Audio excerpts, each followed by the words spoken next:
नमस्कार, मैं हूं संजीव चौहान और आप देख रहे हैं वारदात। विवादों से घिरी राधे मां के हक में एक के बाद एक कई ट्वीट कर सिंगर सोनू निगम ने तब एक नए विवाद की शुरुआत कर दी जब उन्होंने राधे मां की तुलना सीधे काली मां से कर दी। लेकिन सोनू के ट्वीट और राधे मां से जुड़े विवादों पर बात करने से पहले आज वारदात में बात थाईलैंड की राजधानी बैंकॉक में हुए उस खौफनाक ब्लास्ट की जिसने पूरी दुनिया को थर्रा दिया। एक मंदिर के बाहर खड़ी मोटरसाइकिल में हुए इस ब्लास्ट की असली साजिश का तो फिलहाल पता अभी नहीं चल पाया है, लेकिन इस ब्लास्ट से इंसानियत जरूर फिर से लहूलुहान हो गई।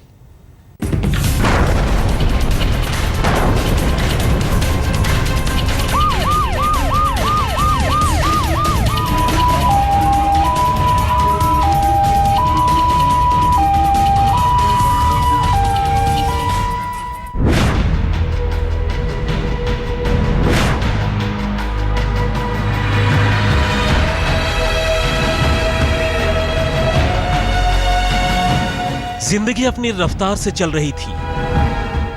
हमेशा की तरह इस रोज भी बैंकॉक के इस बेहद भीड़-भाड़ वाले ट्रैफिक जंक्शन पर लोगों का आना जाना जारी था।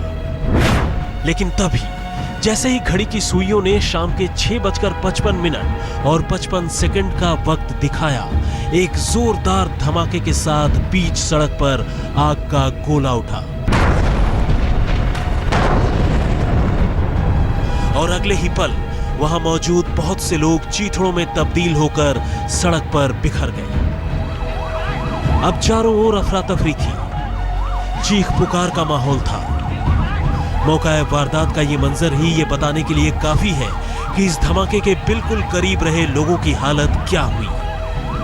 वो एक ही झटके में मौत के मुंह में समा गए, जबकि बहुत से ऐसे थे जो धमाके का शिकार होकर चलने फिरने से भी लाचार हो गए और जो खुशकिस्मती से धमाकों की आंच से थोड़ी दूर रह गए वो जान बचाने के लिए जिधर बन पड़ा उधर ही भागने लगे। थाईलैंड की राजधानी बैंकॉक के रिचाप्रसोंग इंटरसेक्शन पर यह धमाका एक हिंदू मंदिर के बाहर खड़ी मोटरसाइकिल में हुआ था। धमाके के बाद मौका वारदात पर पड़ी बुरी तरह जली हुई कई मोटरसाइकिलें इस बात की गवाही दे रही थी। चश्मदीदों की माने तो यह धमाका इतना भयानक था कि आसपास की कई इमारतें जैसे कांप उठी, शीशे चकनाचूर हो गए।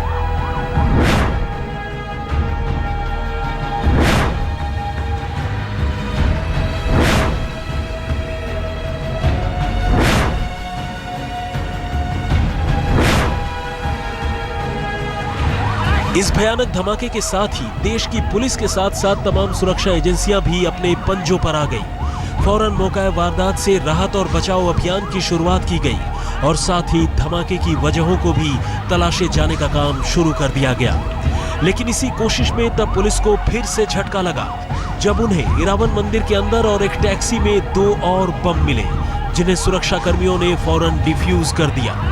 जिस मंदिर में यह धमाका हुआ वो न सिर्फ देशी विदेशी पर्यटकों का एक बड़ा केंद्र है बल्कि उसकी पुरानी ऐतिहासिक महत्ता भी है। इरावन मंदिर दरअसल भगवान ब्रह्मा के ही थाई रूप का मंदिर है और ऐसे में यह मंदिर सिर्फ हिंदू ही नहीं बल्कि बौद्ध और दूसरे धर्म संप्रदाय के लोगों के लिए भी बड़े आकर्षण का केंद्र रहा है। इरावन मंदिर के आसपास का ये इलाका कितना अहम और कितनी भीड़ भाड़ वाला है इसका अंदाजा बस इसी बात से लगाया जा सकता है कि मंदिर के पास ही एक 5 स्टार होटल और 2 बड़े शॉपिंग मॉल्स हैं। ऐसे में सिर्फ थाईलैंड या बैंकॉक के लोग ही नहीं बल्कि पूरी दुनिया के पर्यटक यहाँ दर्शन करने, घूमने फिरने या फिर खरीदारी करने के लिए जरूर पहुंचते हैं। धमाके के बाद मामले की तफ्तीश शुरू करने वाली पुलिस ने अब तक पक्के तौर पर तो इसे लेकर कुछ नहीं कहा, लेकिन थाईलैंड के राष्ट्रीय पुलिस प्रवक्ता ने इतना जरूर कहा कि धमाका एक बम की वजह से हुआ। आज तक ब्यूरो।